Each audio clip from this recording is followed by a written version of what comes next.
Bugs crashing your pack's party? Whether they've got paws or sneakers, your pack deserves a home that's protected from pests. That's where Wondercide comes in. Plant-powered protection made with steam-distilled natural essential oils that actually work. It kills and repels fleas, ticks, mosquitoes, and ants without questionable ingredients or overpowering smells. Safe to use around kids and pets when used as directed, lab-proven to work fast, and proudly made in the USA. We offer sprays for pets, people, homes, and yards. Plus, spot-on treatments, collars, and even shampoos. Whatever your pack needs, we've got it covered. Founded by a pet parent looking for a better way to protect her dog Luna, Wondercide's now protected over 21 million lives and counting. You might have even seen us on Shark Tank. Go to Wondercide.com and use code WONDER20 for 20% off your first order. That's WONDER20 at Wondercide.com. Wondercide. Protect your pack with plant-powered Wondercide today. Well, it's KFI AM 640, and you're listening to the Conway Show on demand on the iHeartRadio app. The guy that shot at the ICE facility, he thought, I imagine, that there were ICE agents in that van, and he was looking to kill immigration agents. Turned out he missed, and he killed somebody who was being detained, and for to get thrown out of the country. And how about that guy's life? Right? He's in the country enjoying himself. He gets picked up, and then he gets shot by somebody who hates ICE. What are the odds of that? But there's a lot of violence in this country. Again, if you or your family, if you're not a victim of violence or crime or people ripping you off or hit and run, every day that goes by in this country where you're not affected by violence, you should thank your lucky stars, because it's a lot of luck. A lot of it is luck that you're not, you're in the wrong place at the wrong time, and it can happen to anybody. And it happened in Dallas. It was a major, major story. We have people shooting high caliber guns at immigration agents in this country. Guys that are just doing their job. If you don't like what they're doing, that has to be changed through Congress. They're just doing their jobs. That's what they're getting paid to do, their jobs. And today they were fired on, and this country is getting radically violent. And I don't know where it stops. I don't know if it can stop. I don't know.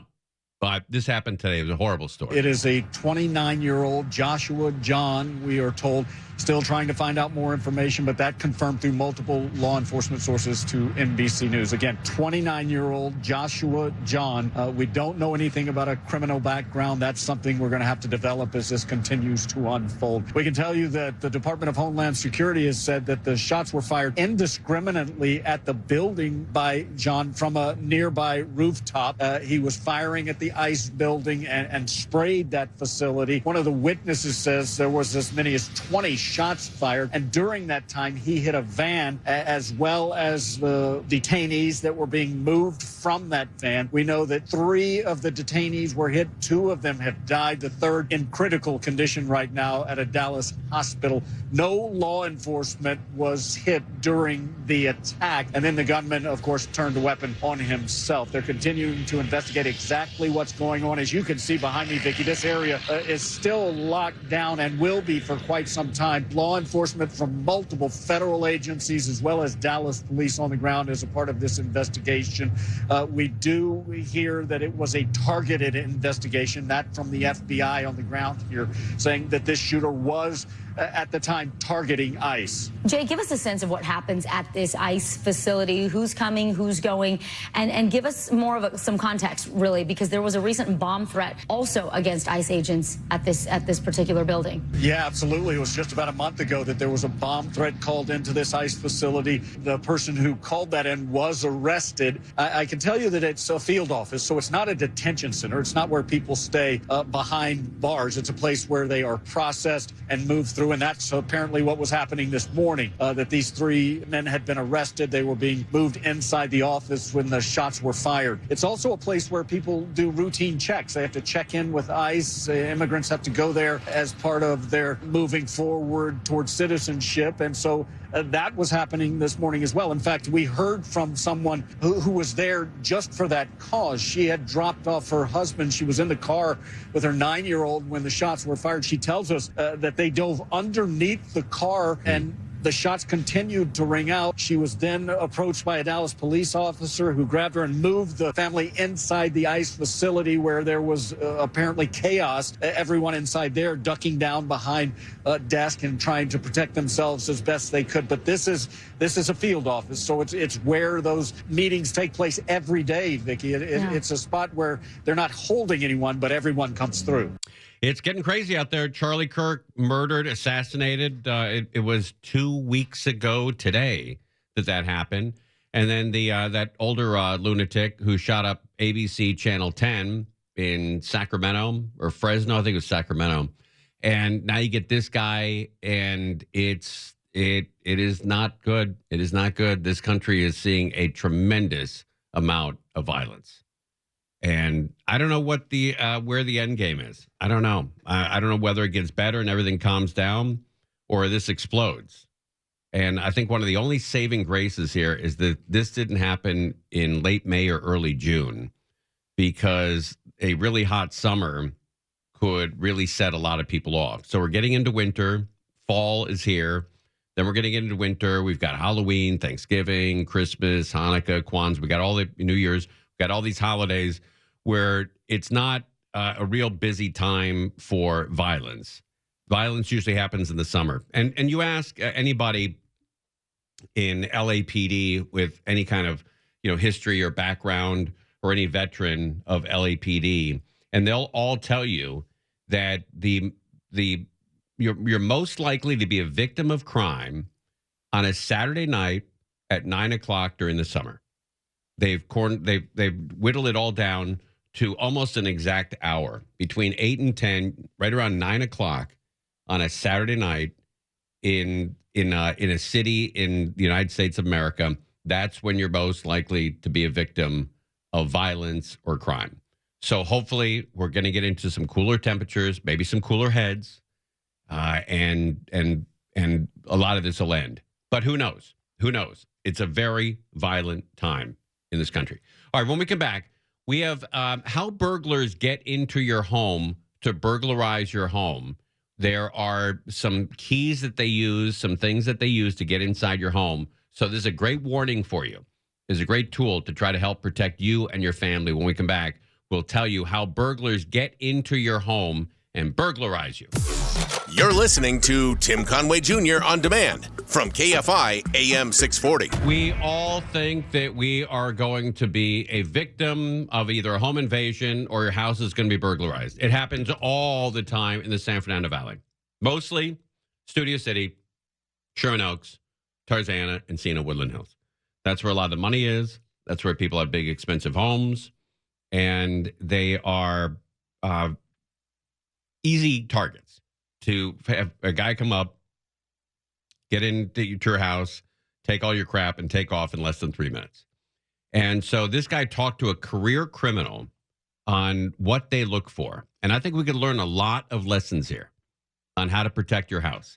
I'll bet you can pick up 2 or 3 tips in the next 10 minutes on how to protect your family and your home from being burglarized. So listen carefully, take some mental notes, and your house is going to be safer tonight because of this segment. I guarantee you'll learn something here. Burglars get into homes? Many ways. What I prefer that you always go to the back, because most people are going to leave their bathroom window open, if any window is going to be open. You hear that? The bathroom window. Got to close the bathroom window and lock it. Their bathroom window. The bathroom window, because that's where the steam is coming up from the showers. That's where, if you really think about how many people do open that window and they just forget about it, or they just don't lock it. So bathroom windows have always been one of the best ways.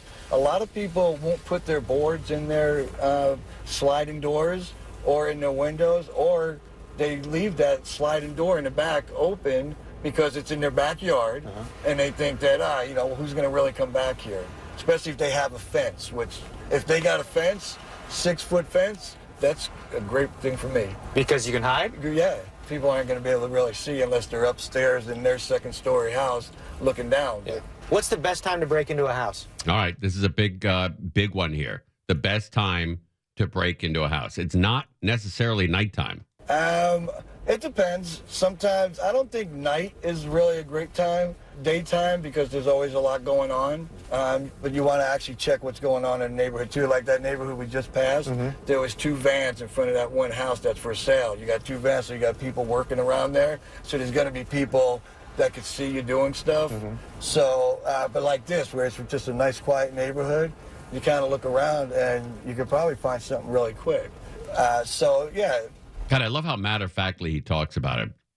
You can find something really quick. Like he's going into a Target, you know, or a Walmart. You could probably find something really quick. So, yeah, early evening if you're going to do anything. Nighttime's just too many chances of somebody being home, you know? What are you typically looking for if you're going to break into a house? I'm looking for jewelry. I'm looking for cash. I'm looking for things like that. Like you were saying, guns. If you can get guns, they're easy to sell. Anything that's going to be easier to sell and it's not really big to have to take out. You know, but even now, you know, used to be everybody had big TVs. Now you can get a TV this big and throw it in the van or the car, whatever you're in. Yeah. See, like this neighborhood. You know, I disagree with him. I don't see TVs being stolen at all. You know, you can go to Walmart and buy a 42-inch TV for about $80. So you know, on the black market, the thing is probably worth $20. And it's a pain in the ass to carry around. So I don't think you're worried about your TV set being stolen. You can get a 65-inch TV set at Walmart for about $400. And so I think the TVs are okay. See, like this neighborhood right here, I wouldn't even go near. Just because, you know, you got too many people. You got somebody here, you got somebody here. You got 3 people back there. 3 people outside, a lot of activity. Yeah, I'm not even going to walk down the street. I'm going to go the other way just because I don't even want to be noticed at that point. So a lot of times walking around, would you pretend to be somebody or just be yourself? I wouldn't ever pretend to really be anybody. I mean, there's, you just kind of walk around like, say, for instance, up to people. They just like normal people walking down the street. You know, you don't carry a whole lot of stuff.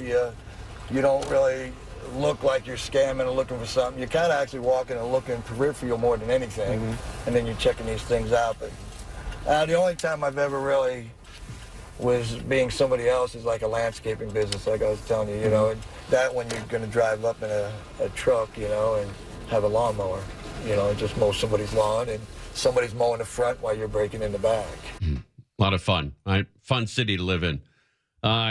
Guy's mowing the lawn, and then his buddy's breaking into the back of the house. Somebody's mowing the front while you're breaking in the back. And that was probably the best. That was good, yeah. That was always a good, because the neighbors don't even really check it, you know, and neighbors should do. I mean, if you see somebody work on somebody's house, a neighbor, go and ask them for a card. Hey, even if you don't need their service, just ask and check. If they don't have a card or business, you know something shady's going on. Interesting. Huh. So let's look around this neighborhood. What do you notice about this neighborhood? Bushes, a lot of bushes, a lot of bushes. Yeah, I've heard that as well. You gotta make sure that your front door can be seen from the street. If you have bushes in front of your house that covers your front door, that is a burglar's dream. I mean, if you look, you can't even see the front porches on bushes. Just about every one of these houses, you really can't see either from your house or somebody else's house. You can't even see somebody else's porch that good. Like even this one right here? Even that one. Look how dark that is. Trees in front of it. It's dark. Your neighbors right there got trees. They can't see it. That's probably an open house, so that would be, you know, I'd rather go with one of these. This brown one right here, perfect. And it's got the old windows on it. Doesn't even have new windows, so those are the easiest to get in. Okay, did you hear that? This is a perfect reason and a perfect example on why you should get new windows. It could deter people from breaking into your home. If they see the old style windows that are easy to break or easy to open, that is an invitation for these cats to slide into your house. So another reason to call American Vision Windows, get the new windows, and maybe keep these, as George Carlin used to call them, life's most interesting guys. Let's keep them out of your house. And it's got the old windows on it. Doesn't even have new windows, so those are the easiest to get in. So it's like the single pane windows versus the double pane. Oh yeah, if you could get it, like see these old windows right here. You know, those are so easy, and everything is just this block is perfect because How about that? You live on the street and a career criminal is talking about how perfect this block is to rip off. and everything is just this block is perfect because there's about 4 or 5 houses you could actually really go up, look in the windows, go up on the porch, look in the window. If somebody's there, you know, you knock at the door, you just, I must be at the wrong house. Then you got to get out of that neighborhood, of course. But, I mean, if nobody's in there, you can see. Nobody could see you really there. It's just that first about 10 seconds to make the turn and get into that area. So you typically knock on the door before you went in? There's been times you knock on the door, you know, you want to knock on the door if nobody answers. That's one of the reasons you have to answer the door. You know, the old days, you could just ignore the guy knocking at the door. Now you have to answer the door because you got to let them know that you're home. Somebody's home, and you're keeping an eye on these guys. Great thing to do is like that mail right there. If there's mail in the mailbox, most people are going to get their mail as soon as the mailman gets there. So unless they're not home, the mailbox is going to be full. So if the mailbox is full, that's nobody's home. and that's for you as a bad guy. That's a good thing. All right, got to collect the mail. Don't leave the mail outside the house. When it's piling up, that's an invitation for these guys to walk in. Then that's when you go up, you knock on the door. Nobody answers the door, you know, then you just go around the back. Or if you have to, you go in right through the front door. Okay, we'll finish up when we come back. There's some more tips here. How to keep your home safe starting tonight from these guys breaking in and stealing all of your stuff. Bugs crashing your pack's party? Whether they've got paws or sneakers, your pack deserves a home that's protected from pests. That's where Wondercide comes in. Plant-powered protection made with steam-distilled natural essential oils that actually work. It kills and repels fleas, ticks, mosquitoes, and ants without questionable ingredients or overpowering smells. Safe to use around kids and pets when used as directed. Lab-proven to work fast. And proudly made in the USA. We offer sprays for pets, people, homes, and yards. Plus, spot-on treatments, collars, and even shampoos. Whatever your pack needs, we've got it covered. Founded by a pet parent looking for a better way to protect her dog Luna, Wondercide's now protected over 21 million lives and counting. You might have even seen us on Shark Tank. Go to Wondercide.com and use code WONDER20 for 20% off your first order. That's WONDER20 at Wondercide.com. Wondercide. Protect your pack with plant-powered Wondercide today. You're listening to Tim Conway Jr. on demand from KFI AM 640. Conway Show on all the social medias. Facebook, we're on Instagram, TikTok, X, Threads, YouTube. And we have a total, Bellio, and you've done a very good job. You get a star for today. We have a total of 447,877 people either liking or following or subscribing. Yeah. It'd be neat if it was like an even 500. Okay. Well, where do you need the help here? TikTok? If anybody's shopping at X, Instagram. Let's just do one. What's your? Let's just do one. How about YouTube? YouTube. Visit us on YouTube. All of Conway's podcasts are downloaded there. And what's Conway Show Official? That's right. That's right. Look at you. Okay, thank you. Conway Show Official. If you follow us on YouTube, we'd really appreciate it. It does keep management off our backs. Yeah. When we have a lot of social media. Yeah. Yeah. And that's good. True. That's true. That's true. Yeah. All right. Thank you. I guess I'll go. Move on. Yeah. Show yourself out. Well, I'll see you guys later. You really shuffle off to Buffalo.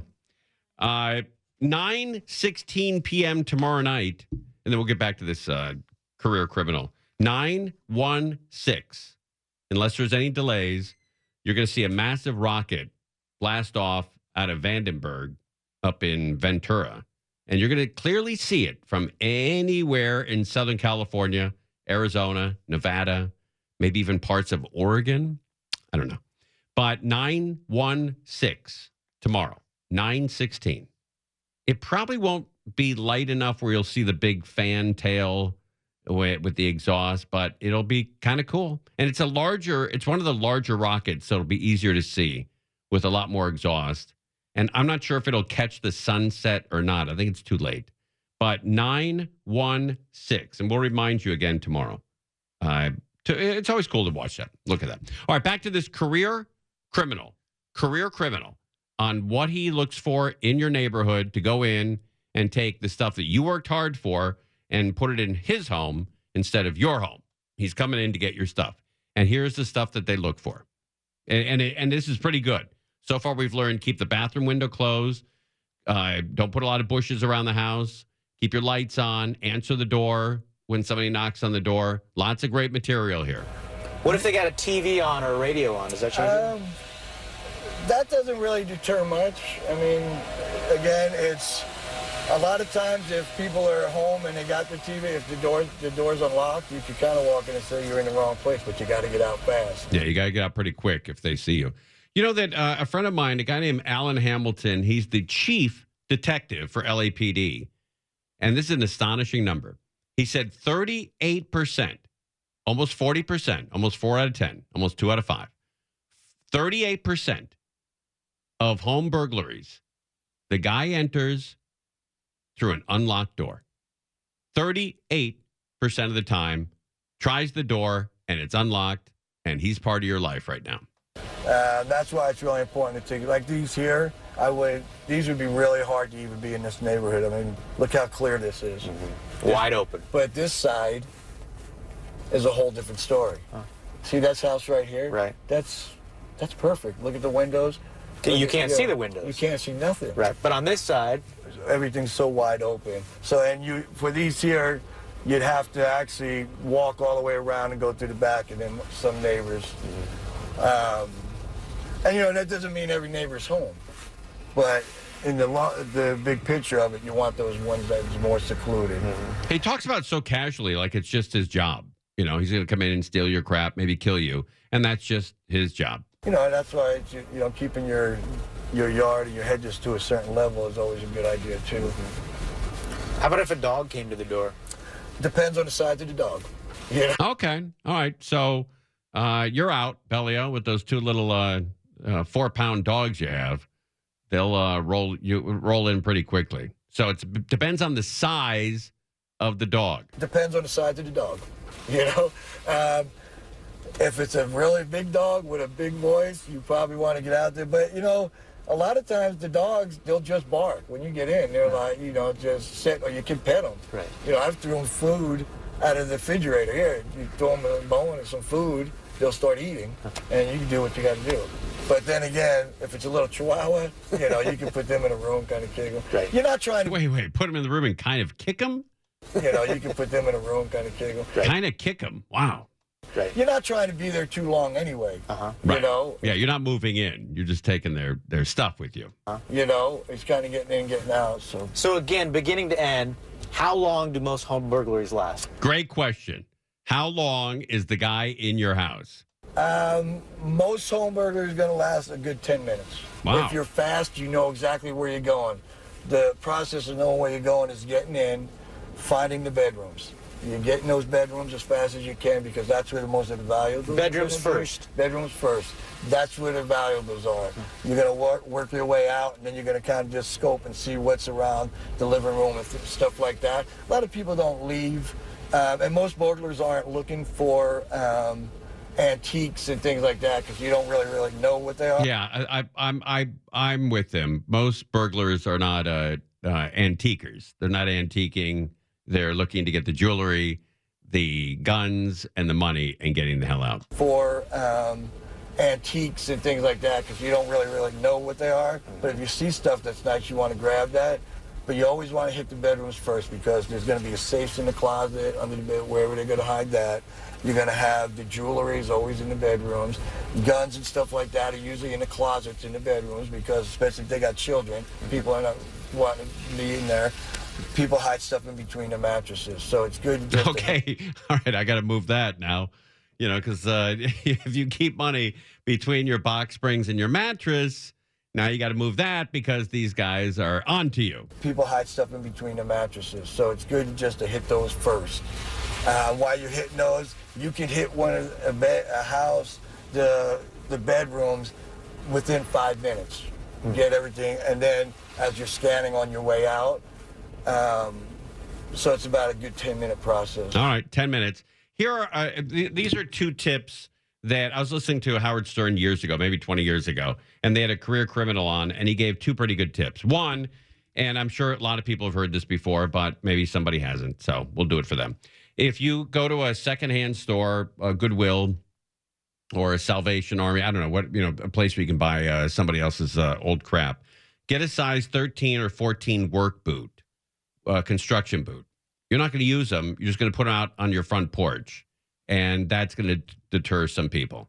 If they look at a size 14 used boot on the front porch, you'll be like, oh, there's a gargantuan guy in there who's into construction. He's probably in good shape. Let's move on. And the second one is, and career criminals know this, if there's an American flag flying outside of your house, there's a gun on the inside. It's a great deterrent. A great deterrent. I can't believe people are still putting their money between their mattress and box spring. Who even really has a box spring anymore? Do we even use box springs? I have box springs, Do you? yeah. Up until recently, I was putting money between the box springs and the mattress. I don't anymore because I felt like an idiot. What does Crozier have if he doesn't have a box spring? Yeah, what do you Most just have beds mattress? don't have box springs anymore. What is there? Just a They've board just got, under it? they've got like beams, either wood beams or whatever. Yeah. I think most people do have box springs, though. I don't know. Belly, do you have box springs? I do. Yeah, we do too. Tony, do you have box springs on your bed at home? Yeah?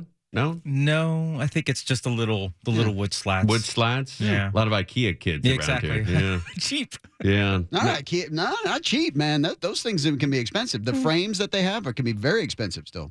Tony, I told you, don't ever call Crozier's bed cheap. It makes him crazy. It is not. I didn't get it at IKEA. He's got 7 fireplaces, for God's sake. He's kicking ass. Yeah. He's got 3 fireplaces, got a pool, and he's got all his money between his mattress and his wood slats. So I think box springs are a thing of the past. Yeah. What about you, Angel? Do you have box springs? I'm all boxed up, baby. Yeah, I am too. I think Crozier and Tony are Nikki doesn't either. Oh, wait, Nikki, you don't have box springs either? No, I use a lovely timber frame, like a futon, low Japanese style. Okay, well, you're broke. Well, you know how much I earn, so correct, sir. Yeah, I think box springs are old school, but they raise the bed a little higher, and you feel like you're special with a taller, higher bed. I sure do. I think you do, right? It keeps the dogs from jumping on the bed too. Because they jump up and they wipe out, because it's too high and they flap on their, back. And No, I put a chair so they can get up on the chair to get up on the bed. You do? I made it easy on them. We have stairs. Yeah, the for little our stairs dogs. go on the end or the side of the bed. But they were afraid to use them.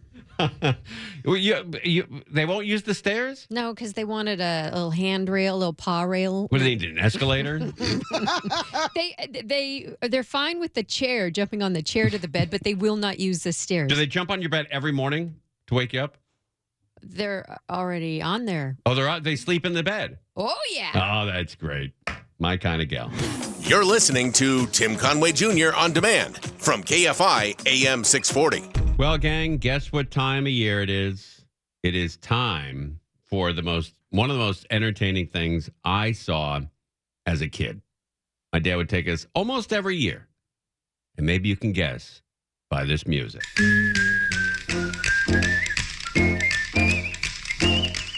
Sweet Georgia Brown.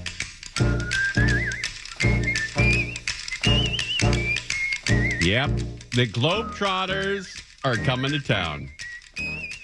And it was a really cool deal. We used to go see them at the Great Western Forum or the Fabulous Forum back then. And my dad enjoyed the Globetrotters, took all 6 kids, had pretty decent seats, I don't know, about 20 rows up. And it was a really cool deal. So they're coming to town, and you can get your tickets. I'm going to tell you where they're going to be here locally. All right, so let's see. California, that's a good place to search. While we do this, while I look for their dates, California. Okay, here they are. San Francisco, January 18th. Sacramento, January 19th. Inglewood, California, February 20th at the Intuit Dome. Oh, that'll be awesome, right? An arena that's set up just for basketball. Inglewood, Intuit Dome, February 20th. Santa Cruz, and then Fresno. Santa Cruz on January 15th. Fresno, California on February 19th. Then San Jose. Oh, Ontario. Okay, February 14th. Ontario, Toyota Arena, Bakersfield, the Dignity Health Arena on February 21st, and San Luis Obispo on January 16th. San Diego, February 22nd, and that's going to round out their tour. Arcata, California, I don't know what that is, January 21st. But, all right, let's do a whip around. Tony, you got the whip around music handy? Let's toss that in. And the Globetrotters, I know, Crozier, you knew about him, but you didn't go see him as a child. I'd never had the opportunity, no. All right. Bellio, did mom and dad take you to the Globetrotters? Did you ever go see the Globetrotters? Oh, I love them. Bellio stood up. I dated a Globetrotter. Wow. All right. Tony, did you ever see Globetrotters when you were a kid? No. Still never seen them. Nikki? I've seen them. Where, here or in Australia? No, I saw them in LA about 5 or 6 years ago. It was so fun. Yeah, it's a good time, the Globetrotters. It was better than when I went to the Lakers and Kobe Bryant benched himself the entire match. It was his second last game and he didn't play. Why didn't he play? I don't know. I would say you'd have to ask him, but we can't do that anymore, can we? All right, that's kind of odd. Wow, that brought us down real quick and hard. Sorry. But disappointing to go see a Laker game and not see Kobe Bryant play. I know, and that's why I prefer the Harlem Globetrotters. They were so cool. Yeah, it's like a whole team of Kobe Bryant. It was amazing. Remember them on Gilligan's Island? Oh, yeah, right. Yeah. They were on everywhere in the 70s. Yeah, every they were. TV show. Every TV show. Donnie and Marie. Yeah, Partridge Family. They made an appearance. $6 Million Man. I think they were playing in an arena. They got attacked. Okay, here's the whip around. How many times have the Harlem Globetrotters lost when playing the game? I think they play the Generals, but that may have changed over the years. How many times have the Globetrotters lost? How many games have the Globetrotters lost in the 100 years that they've been around? Or whatever, how many years they've been around. They have a very high winning percentage, I will tell you that. And, okay, I got the number. All right, Tony, let's start with you. T-Dog, how many times? And it's more than 0. I'll tell you that. How many times have the Globetrotters lost? Let's go with 2. It'll be a low number. Okay, Crozier. I'm going to go big. Like I'm a million? I'm going to say 300. 300. All right. Angel Martinez. How many times have the Globetrotters lost? Most of the time. I don't know how many times they've played. Okay, they've played 27,000 games. Okay, let's go with 26,500. They've lost 26,000 times? Yeah. Are you familiar with the Globetrotters? I am. I saw them when I was a kid. Yeah. Did they lose then? I don't remember. Right. But you understand the attraction of the Globetrotters, right? Yeah. Right, it's just like goofy. Right. Goofy basketball. Right. And they're there to please the kids, and throwing the game towards the Globetrotters would probably be a good idea. Okay. Okay. All right. Well, that said, so you want to change your answer? You're giving me an opportunity. Yes. Okay, I see what you're it's doing. less than 26,500 times. Okay. Much less. Let's go with they've lost 50. 50, okay. All right, that's much closer, by the way, to the actual answer. Is Nikki, you want to take a shot here? How many times have the Globetrotters lost? I think they've lost like 20. 20 games. All right. Yes. What about Belly? Is she back? Still in the can, huh? Yeah, she's had a rough day. Hey, there she is. Oh, Bellio. Bellio joins us. You with us, baby? Yeah, baby. All right. How many times have the by the way, when you were a kid, did mom and dad take you to the Globetrotters? Yes. Oh, it's a fun night out, huh? Yes. Your dad's name is Curly? Yes. Oh, okay. There's a Curly on the team, too. Oh, I didn't know that. Yeah. All right, so how many times have the Globetrotters lost? They played 27,000 games, and I'll tell you the highs and lows, okay? Okay. The low is T-Dog at 2, and the high was Angel at 26,500. How many they've lost? Yes, out of 27,000. I want to say 0. Okay, it's more than 0. You weren't here for that. Okay. It's more than 0. 5. 5. Okay. So that's Bellio at 5. Okay. The actual answer, Crozier, got the answer correct. Well, not correct, but you got closest. They've lost 345 times. 345 times. That's astonishing. They went on a streak of 8,829 games where they won every night or every game. 8,829 straight wins. That's when they had a little pride in their game. That's right. And then they put Kareem Abdul-Jabbar on the opposing team on September 12th of 1995, and he smoked them. Smoked them. He smoked them. He beat all of them. The streak was broken in Vienna, Austria, by a team featuring Kareem Abdul-Jabbar, who led all scorers with 34 points in a 91-85 victory. Kareem Abdul-Jabbar. I wonder if they ever coordinated with the other team and said, we'll give you one tonight. I bet they did, and Kareem said, screw it, I'm going out there. And Kareem's not going to say yes to a loser. They're not, Curly's not going to get anywhere near the sky hook. The sky hook is mine. Meadowlark's like, oh, come on, Kareem. Yeah. Come on, Cook. Was it, what was the wife's name, Magic's wife? Come on, Cook. Yeah, come on, Cook. Cookie. Yeah. So they've lost 345 games. That's why. All right, we're live on KFI AM 640. Sorry. Conway Show on demand on the iHeartRadio app. Now, you can always hear us live on KFI AM 640, 4 to 7 p.m. Monday through Friday, and anytime on demand on the iHeartRadio app.